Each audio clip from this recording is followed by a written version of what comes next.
비천한 자가 존귀한 자에게 교만할 것이며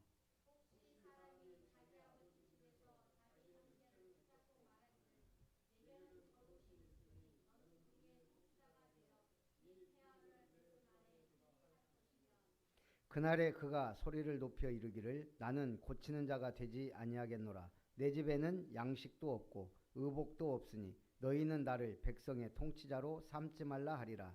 예루살렘이 멸망하였고 유다가 엎드러졌음은 그들의 언어와 행위가 여호와를 거역하여 그의 영광의 눈을 범하였음이라. 아멘. 오늘 예루살렘의 멸망에 대한 예언입니다. 하나님의 심판에 대해서 말씀하십니다. 그래서 우리가 오늘 본장에 심판받을 대상들이 쭉 열거가 돼요. 그런데 그 대상들의 특징, 본장의 초반부는 이사야 2장 22절하고 논리적으로 연결이 됩니다.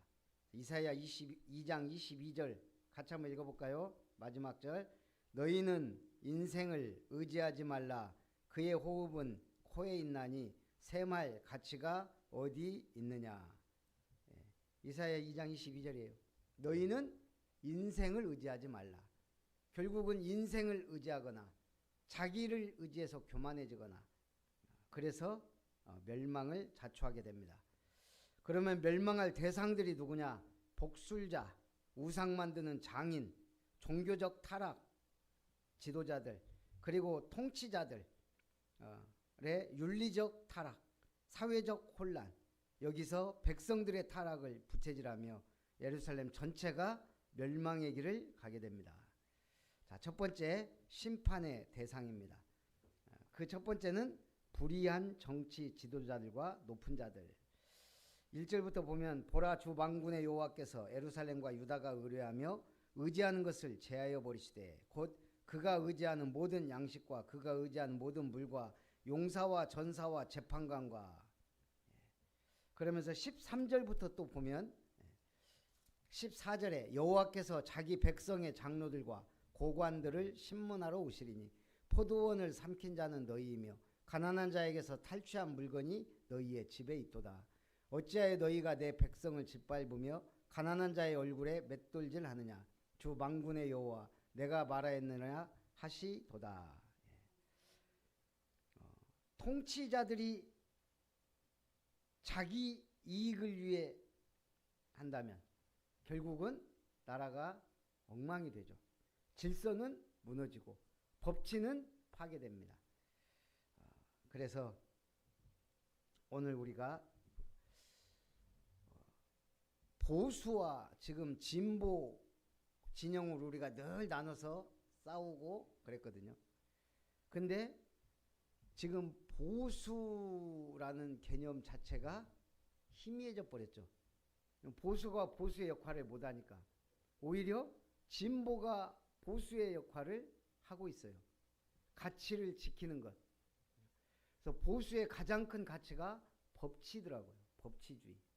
결국 법이 무너지면, 그래서 오늘 제가 3법이 통과됐다고 그러는데 이제 재판관이 자기 마음대로 판결한다. 거기에 대해서 판결을 받게 돼요. 대법관도 26명으로 늘렸어요. 그러니까 어찌됐든 판사가 재판을 자기 마음대로 해도 그걸 막을 수가 없었어요. 근데 이제 그게 만약에 불의한 자를 의롭다 하고 의로운 자를 불의하다고 하면 거기에 대해 다시 들어간다 이거예요, 재판이. 그래서 제가 볼 때 이게 정권이 바뀌니까 만약 올바른 길을 가게 되면 법치가 살아나요. 거기서 자유민주주의의 가치가 회복이 돼요. 그래서 보수도 필요하고 진보도 필요하죠. 근데 어찌 됐든 오늘 이 지도자들이 그렇단 말이에요. 결국 지도자들이 타락하니까 법치가 무너지고 나라의 질서가 파괴되고 결국은 종교 지도자들하고 결탁하게 되고 뇌물이 오고 가고 이러면 이제 금방 백성들까지 타락하게 됩니다. 그래서 우리는 에스겔 34장 15절 말씀을 기억해야 돼요. 내가 친히 내 양의 목자가 되어 그것들을 누워있게 할지라. 주 여호와의 말씀이니라. 하나님이 우리의 목자가 되셔야 돼요. 계시록 6장 15절 17절에도 임금들의 멸망에 대해 얘기합니다. 땅의 임금들과 왕족들과 장군들과 부자들과 강한 자들과 모든 종과 자유인이 굴과 산들의 바위에 숨어 산들과 바위에게 말하되 우리 위에 떨어져 보좌에 앉으시니 얼굴에서와 그 어린 양의 진노에서 우리를 가리라. 그들의 진노의 큰 날이 이르렀으니 누가 능히 서리요. 진노의 날에는 왕도 종도 다 똑같아요. 심판대 앞에 서게 되면. 그러면서 심판의 대상 두 번째는 사악한 종교 지도자들입니다. 2절부터 보니까요. 용사와 전사와 재판관과 선지자와 복술자와 장로와 50부장과 귀인과 모사와 정교한 장인과 능란한 요술자를 그리하실 것이며. 정교한 장인은 우상을 만드는 사람, 능란한 요술자는 결국 마술과 요술로 사람들을 현혹시키는 자들, 선지자와 복술자와 장로들이 다 사악하게 타락했다는 얘기죠. 종교가 타락하면 희망이 없습니다. 기독교가 타락하면 희망은 없어요. 그래서 교회가 중요합니다. 에스겔 13장 9절에는 그 선지자들이 허탄한 묵시를 보며 거짓 것을 점쳤으니 내 손이 그들을 쳐서 내 백성의 공회에 들어오지 못하게 하며 이스라엘 족속의 호적에도 기록되지 못하게 하리니 너희가 나를 여호와인 줄 알리라. 마태복음 23장 13절에 화 있을진저 외식하는 서기관들과 바리새인들이여 너희는 천국문을 사람들 앞에서 닫고 너희도 들어가지 않고 들어가려 하는 자도 들어가지 못하게 하는도다. 참 예수님이 비유를 기가 막히게 들었어요. 이 서기관과 바리새인들아, 너희들이 천국문 닫아놓고 들어갈란 사람도 못 들어가게 하는구나. 15절에는 교인 한 사람을 얻기 위하여 바다와 육지를 두루 다니다가 생기면 너희보다 배나 더 지옥 자식이 되게 하는도다. 그러다 보니까 심판의 대상 세 번째, 패역한 백성들입니다. 5절에 백성이 서로 학대하며 각기 이웃을 잔해하며 아이가 노인에게 비천한 자가 존귀한 자에게 교만할 것이며. 우리가 교권이 무너지니까 어떻게 되죠? 아이들이 선생님 우습게 알아요. 선생님들은 매도 못 들어요. 물론 매 교육이 좋은 건 아닌데 제가 볼 때는 학교에서는 매 교육을 하면 안 되고 가정에서 해야 돼요. 부모는 매를 대야 돼요. 근데 요즘은 부모도 폭력으로 신고해요. 그러니까 이게 지금 말세에 일어날 일들에 대해 어찌 보면 전조 증상들이에요. 에스겔 9장 8절에는 그들이 칠 때에 내가 홀로 있었는지라 엎드려 부르짖어 이르되 아하 주 여호와여 예루살렘을 향하여 분노를 쏟으시오니 이스라엘의 남은 자를 모두 멸하려 하시나이까. 계시록 20장 15절 누가 심판받죠? 누구든지 생명책에 기록되지 못한 자는 불못에 던져지리라. 누구든지 생명책에 기록되지 않으면 불못에 던져집니다. 제가 전에도 한번 얘기했는데 우리나라에 참 뛰어난 인물들이 많아요. 지금 미국을 뒤흔들고 있는 인물 손흥민, 영국의 프리미어 리그에서 미국으로 간다고 할 때 이제 한물 갔구나. 거의 영국에서 그런 식으로 마지막 시즌에 득점왕이었던 사람이 10골도 못 넣었어요. 비난합니다. 이제 손흥민은 끝났다. 퇴물이다. 갈수록 경기력은 떨어진다. 근데 그때 손흥민을 취재한 어떤 기자는 그랬거든요. 전혀 녹슬지 않았다. 마지막까지 남아서 연습하고 아침에 가장 먼저 일어나서 연습하는 아직 퇴물 아니다. 제가 그런 기사를 봤거든요. 그러더니 미국 가서 펄펄 날르잖아요. 그러니까 이 미국은 이런 빅 리그에서 뛰던 선수들이 은퇴할 때 가는 동네가 미국 리그였어요. 그래서 미국 리그 하면 가장 화제가 데이비드 베컴이 은퇴하기 전에 가서 뛰는 거. 메시도 마찬가지로 이제 나이 좀 먹고 하니까 이제 오히려 이제 돈 좀 받고 미국 가서 뛰는 거예요. 이 친구들이 갔을 때도 어마어마했죠. 그런데 손흥민이 가고 나서는 완전히 문화가 바뀌어 버렸어요. 지금 축구에 미국 사람들이 어마어마한 관심을 갖고 있대요. 그전에는 미국 사람들이 뭐예요? 1등이 미식축구, 농구, 야구, 축구는 저 밀려 있었어요. 근데 지금 축구가 엄청나게 지금 관심과 집중을. 그래서 미국 축구는 손흥민 이전과 이후로 나뉜다. 야, 저렇게까지 될 줄 저도 몰랐어요. 유니폼 판매 뭐 어마어마하게 팔리고, 거다가 지금 경기가 있는 날이면요, 비행기 티켓, 그 다음에 호텔 숙박이 뭐 꽉꽉 찬대요. 난리요, 난리. 한 사람의 영향이. 그러니까 손흥민은 대한민국을 대표하는 게 아니고 아시아를 대표하는 선수 중에 하나가 돼 있어요. 또 신진서 저번에도 얘기했죠. 중국이 칼을 갈았어요. 바둑으로 세계를 제패한다. 한국을 누르겠다. 그래가지고 이 사람들이 AI를 도입한 집중훈련을 했어요. 그래가지고 세계적인 인물들을 쉽게 말해서 상향 평준화를 시켜버린 거예요. 선수들을. 수준 높이 만드는. 그러니까 세계 랭킹 1위부터 20위. 17명이 중국 기사라니까요. 이제 우리가 세계를 휩쓴다. 웬걸? 신진서 한 명이 딱 버티고 있으니까 6년 동안 우승을 못해요. 큰 경기에서. 저는 한국 사람들이 참 대단한 인물들이 한 명씩 나와요. 대통령이 부동산 정책 피니까 대통령 집 팔아라. 아니 근데 집 한 채 있는 걸 팔으라고. 내가 이걸 볼 때마다 지금 이게 지금 한 달째 몇 달째입니까? 지금 계속 그 얘기 하잖아요. 국힘에서. 그러니까 정말 설마 했거든요.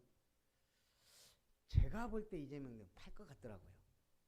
어차피 청와대에 있다가 또 가면 되니까. 이 사람들은 자기들 개념으로 생각하고 절대 못 판다. 저거 하나 있는 거. 거기 학군이 좋잖아요. 그리고 값도 올릴 거고. 이재명을 몰랐어요. 내놔버렸어요. 바로 팔렸더만요. 그러니까 지금 야당 대표가 6채 있는데 지금 한 채 내놨는데 그것도 비싸게 내놔갖고 안 팔려요. 코미디가 따로 없어요. 코미디가. 근데 대통령 한 명이 결단하고 하니까. 그래서 지금 저 TK에서도 그런다네요. 일은 잘하네. 이렇게 바뀐 거예요. 지금 공무원들이나 야당들도 하는 게 있대요. 딱 이재명이 말하면 저 사람 한다면 한다. 그러니까 이제 분위기가 이렇게 바뀌어가는 거예요. 이 사람이 공약을 내세우고 이행한다는 게 쉬운 일이 아니거든요. 그걸 하고 있는 거예요. 하나님은 언약의 하나님이죠.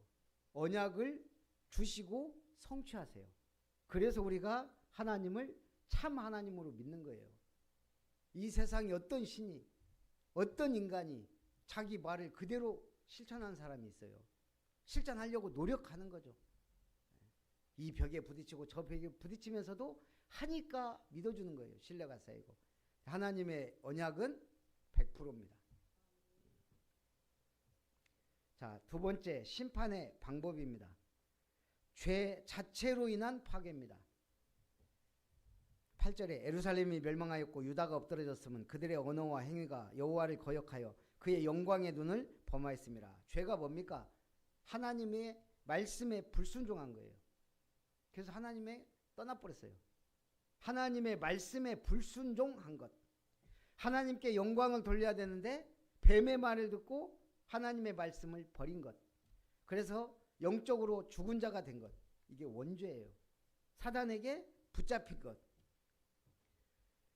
그러니 이것이 흐르고 흘러서 조상들의 죄로 영적으로 대물림된 거예요. 불순종한 조상의 죄가 쌓이면서 우리한테까지 오는 거예요.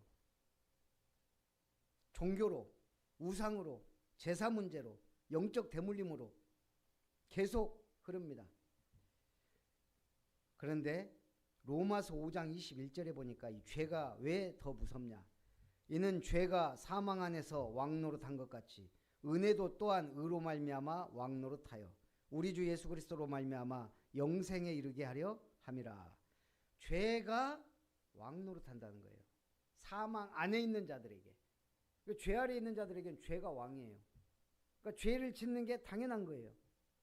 사실은 그거 이기기가 힘들죠. 그 하나님이 안전장치를 준 게 뭐예요? 양심, 도덕, 윤리 준 거예요. 근데 이게 배워서 되는 게 아니거든요. 어찌됐든 죄가 사망 안에서 왕노릇하듯 우리에게는 뭐가요? 은혜가 의로 말미암아 왕노릇하게 돼 있어요. 그러니까 은혜가 왕노릇하게 하는 사람은 은혜를 찾아오게 돼 있어요. 은혜의 자리로 나오게 돼 있어요. 죄가 왕노릇하는 사람은 죄의 자리로 가게 돼 있어요. 죄에 빠져 살게 돼 있어요. 그러면서 심판의 방법 두 번째는 윤리와 양심의 붕괴입니다. 윤리 도덕이 무너지고 양심이 붕괴되면 어떻게 돼요? 약육 강식이 돼요. 힘 있는 사람이 힘없는 자 누르고. 지금 딱 국제 질서가 그렇죠.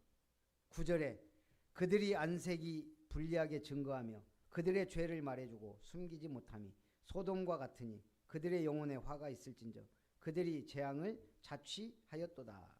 마태복음 24장 7절 8절에 요즘 계속 이 말이 생각나요.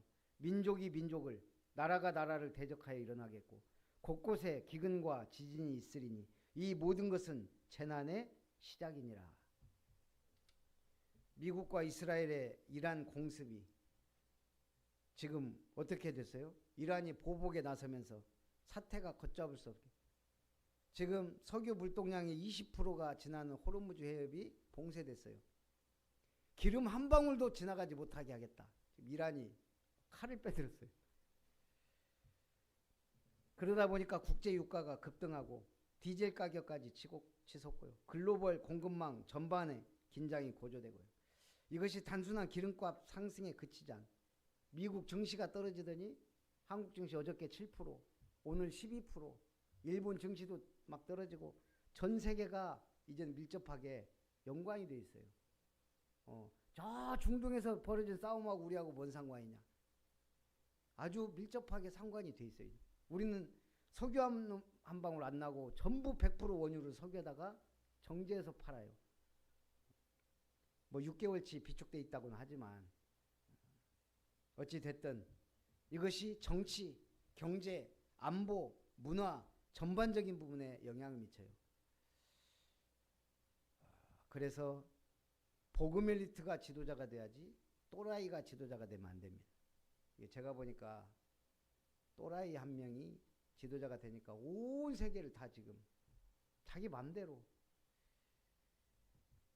그런데 계시록 6장 4절에 보면 이에 다른 붉은 말이 나오더라. 그 탄자가 허락을 받아 땅에서 화평을 제하여 버리며 서로 죽이게 하고 또 큰 칼을 받았더라.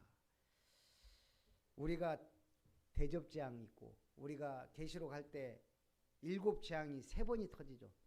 그 중에 붉은 말 재앙이 그 탄자가 허락받아서 땅에서 화평을 제해버렸대요. 자, 트럼프가 전쟁을 일으킵니까? 맞죠. 그러나 그 배경에는 사단 마귀가 있겠죠. 그러나 그것조차도 하나님이 허락하지 않으면 안 된다는 얘기예요. 결국은 하나님이 화평을 제해버리면 어떻게 돼요? 전 세계는 아무리 자유, 평등, 평화 떠들어도 전쟁 나게 돼 있어요. 터지게 돼 있어요. 전 세계가 지금 여기저기서 막 터지잖아요. 제가 볼 때 굳이 전쟁 안 해도 되는 전쟁들을 지도자 한 사람이 자기 자리 때문에 그 나라 이익 때문에 계속 전쟁 터뜨려요. 하나님이 화평을 제하여 버린 게 아닌가 이런 생각이 들 정도로요. 최악의 시나리오는 어떻게 될지 모릅니다. 자, 그러면서 가장 무서운 재앙은 직접 재앙이에요. 하나님이 직접 치시는 거. 10절에 너희는 의인에게 복이 있으리라 말하라. 그들은 그들의 행위의 열매를 먹을 것이며 악인에게는 화가 있으리니 이는 그의 손으로 행한 대로 그가 보응을 받을 것임이니라. 내 백성을 학대하는 자는 아이요 다르사는 자는 여자들이라. 내 백성이여 내 인도자들이 너를 유혹하여 네가 다닐 길을 어지럽히느니라. 창세기 19장에 하나님이 소돔과 고모라를 멸망시킬 때 19장 24절 25절에 보니까요. 여호와께서 하늘 곧 여호와께로부터 유황과 불을 소돔과 고모라에 비같이 내리사 그 성들과 온 들과 성에 거주하는 모든 백성과 땅에 난 것을 다 엎어 멸하셨더라. 자, 이거를 보면은 어마어마했을 것 같아요. 유황과 불이 비처럼 쏟아졌다 그랬거든요. 그래서 하나님이 직접 손 대시면 이런 무시무시한 일들이 일어납니다. 세 번째, 심판의 결과입니다. 심판을 당하면 어떻게 되죠? 고통과 슬픔뿐이에요. 13절 여호와께서 변론하러 일어나시며 백성들을 심판하려고 서시도다. 여호와께서 자기 백성의 장로들과 고관들을 심문하러 오시리니 포도원을 삼킨 자는 너희이며 가난한 자에게서 탈취한 물건이 너희의 집에 있도다. 어찌하여 너희가 내 백성을 짓밟으며 가난한 자의 얼굴에 맷돌질하느냐. 주 만군의 여호와 내가 말하였느니라. 마태복음 25장 30절에 뭐라 그랬죠? 이 무익한 종을 바깥 어두운 데로 내쫓아라. 거기서 슬피 울며 이를 갈리라. 슬피 우는데 이를 갈아요. 분노와 진노와 막 말세에 고통하는 때가 이른다 그랬습니다. 디모데후서 3장 1절에도. 그리고 심판을 당하면 어떻게 돼요? 수치스러움을 당하게 돼요. 16절 여호와께서 또 말씀하시되 시온의 딸들이 교만하여 느린 목 정을 통하는 눈으로 다니며 아기작거려 걸으며 발로는 쟁쟁한 소리를 낸다 하시도다. 그러므로 주께서 시온의 딸들의 정수리에 딱지가 생기게 하시며 여호와께서 그들의 하체가 드러나게 하시리라.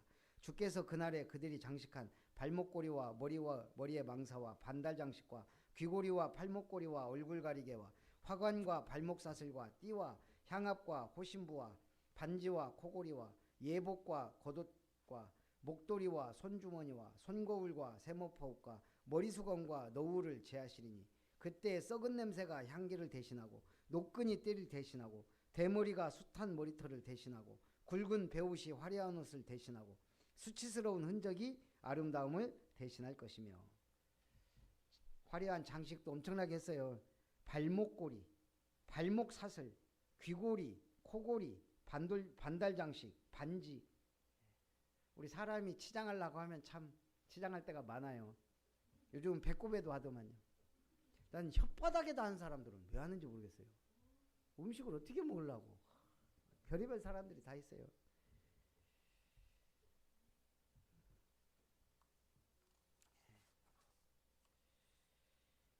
잠언서 13장 18절에 말했습니다. 훈계를 저버리는 자는 궁핍과 수욕이 이르거니와 경계를 받는 자는 존영을 받느니라. 하나님의 말씀 버리면 궁핍과 수욕이 따른다 그랬습니다. 그리고 심판의 결과 멸망에 이릅니다. 25절 너희의 장정은 칼에 너희의 용사는 전란에 망할 것이며 그 성문은 슬퍼하며 곡할 것이요 시온은 황폐하여 땅에 있으리라. 유다서 1장 7절에 소돔과 고모라와 그 이웃 도시들도 그들과 같은 행동으로 음란하며 다른 육체를 따라가다가 영원한 불의 형벌을 받음으로 거울이 되었느니라. 우리 로마의 폼페이 화산으로 완전히 도시가 덮였던 거 나중에 발굴돼서 아는 거예요. 왜 폼페이라는 도시가 없어졌냐? 베수비우스 화산으로 그냥 덮여버린 거죠. 한순간에 1950년대인가 80년대인가 아프리카에서요. 지진인가 뭔가 발생했는데 유독가스가 나왔나 봐요. 새 마을이 완전히 그냥 유독가스가 뿜어져 나왔는데 7,000명인가가 죽었대요. 집과 산과 들 그대로 있는데 사람만 다 죽은 거예요. 코로 숨 쉬는 것만. 일산화탄소 뭐 여기 나와가지고 한순간에 그냥 조용히 죽은 거예요. 사람들이. 그렇게 멸망은 언제 올지 모릅니다. 우리 함흥차사란 말이 있죠. 어디 간 사람이 안 와. 함흥차사야. 조선 태조 이성계 다섯째 아들이 태종이죠. 전비 한씨의 소생인데 이성계가 이시조선 세울 때 가장 크게 공을 세웠습니다. 근데 이성계가 나라를 얻은 후에 계비 강씨가 낳은 아들 방석을 세자로 정합니다.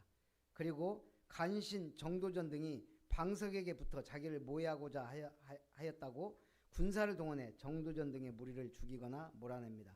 그리고 태조 이성계는 대노하여 왕위를 장남 정종에게 물려준 후 야반의 함흥 옛 집으로 달려가 그곳에 머물게 됩니다. 정종의 양위로 임금자리에 오른 태종 이방원이 아버지의 귀환을 바라 문안사를 보내게 됩니다. 근데 태종이 보낸 이 문안한 차사들을 다 죽인 거예요. 오는 족족. 태종이 계속 보내요. 아버지 오시라고. 근데 가면 죽어요. 함흥에 가면 차사가 오질 않네. 그래서 함흥차사란 말이 생겼어요. 오늘 우리가 주님 재림 언제 오시나 전혀 관심들이 없어요. 전 세계 누구도. 그러나 계시록 1장 7절에 볼지어다 내가 구름을 타고 오시리라. 그리고 속히 오리라 그랬어요. 초림에 대한 예언이 구약에 400번 이상이 돼 있어요. 예수님이 이 땅에 오실 것이 450번인가 이렇게 예언이 돼 있어요. 그런데 그럼 재림은 몇 번 정도 예언이 돼 있을까요? 재림은 구약과 신약에 다 나오죠. 1000번 이상이에요. 초림에 대해서 2배 이상, 3배 정도 재림 오실 것에 계속 경고하시고 말씀하고 계신 거예요. 오늘 우리는 예수님이 오셨다가 가셨어요. 이제 우리는 그때부터 지금까지 종말을 향해 가는 거예요. 언제 주님 오실지 모르는. 그래서 오늘 예루살렘의 멸망을 보면서 지금 교회가 사실상 힘을 잃고 있는, 빛을 잃고 있는 이때 하나님이 우리를 부르셔서 완전 복음, 절대 언약을 주셨습니다. 이 언약 붙잡고 승리하시기를 주님의 이름으로 축복합니다. 살아계신 하나님, 오늘 이사야 3장을 통하여 예루살렘과 유다의 멸망을 통해 참으로 정치 지도자들이 타락하고 종교 지도자들이 악에 빠지고 백성들이 부패하며 유다와 예루살렘이 멸망할 것을 예언하신 주님, 오늘 이 시대에도 교회가 사명과 본분을 다하지 못하고 빛을 잃어가는 시대, 세계교회가 위기에 빠진 시대, 오늘 일어나 빛을 발하며 세계복음화 237 5천 종족 살리며 하나님 나라 임하도록 우리 총회와 협회와 류목사님과 또 우리 모든 교단과 전도자들, 목사님들, 선교사님들 축복하시고 우리 모두가 전도자가 되어 하나님께 영광을 돌리고 우리 렘넌트들을 언약을 올바르게 전달하여 미래와 후대 살리는 축복의 교회가 되게 하여 주옵소서. 예수님의 이름으로 기도하옵나이다. 아멘. 은혜를 생각하면서 567장 찬송합니다.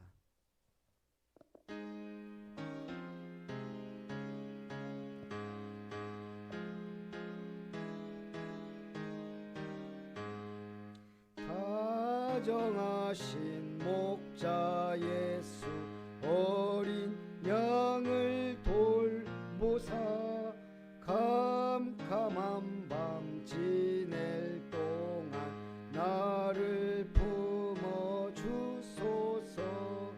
선한 목자 내 주 예수 나의 기도 들으사 내일 아침 될 때까지 나를 지켜주소서.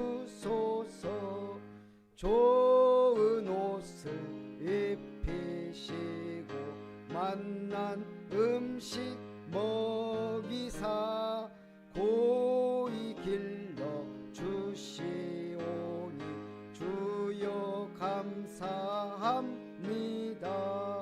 주여 나의 지난 허물 용서 하여 주시고 친구들도 저와 같이 복을 받게 하소서. 아멘. 오늘 김영찬 목사하고 2층에 그 냉온풍기하고 식기세척기가 같이 있나 해가지고 전기를 봤거든요. 그러니까 냉온풍기는 따로 돼 있는데 식기세척기하고 다른 것들이 좀 연결되어 있더라고요. 그래서 식기세척기만 따로 하나를 떼서 했어요. 그 옆에 게 살아있길래. 근데 저것 갖고 될지를 모르겠어요. 그래서 우리가 주일날 다 켜보고 한 30분, 1시간 봐야 아니까 밥솥, 식기세척기, 냉온풍기 이 세 개 함께 돌 때 한 번씩 내려갔잖아요.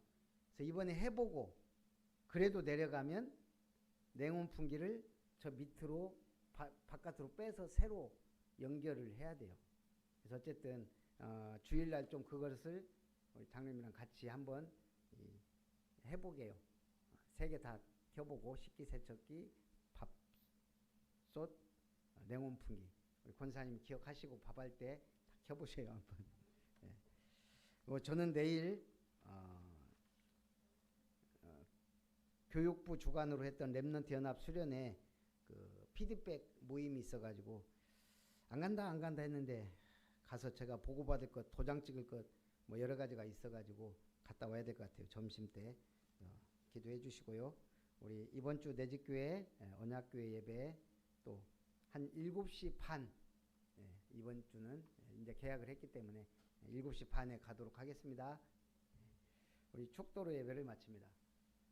이제는 하나님의 사랑과 예수님의 은혜와 성령 하나님의 역사하심이 예루살렘의 멸망을 통해 유다의 지도자들과 종교 지도자들과 또한 모든 백성들의 부패와 타락으로 말미암아 멸망받을 것을 말씀하신 주님의 경고를 보고 재림주로 오실 주님을 바라보며 이 땅에 하나님 나라의 백성으로서 주님의 몸된 성도로서 올바른 삶, 복음 전하는 삶, 교회를 축복의 현장으로 바꾸는 삶을 누리며 하나님께 귀하게 쓰임받기 원하는 오늘 예배자들 위해 또한 아름다운 교회와 이름터 위에 내 집 교회들과 모든 말씀운동의 망대 위에 이제로부터 영원토록 항상 함께 있을지어다.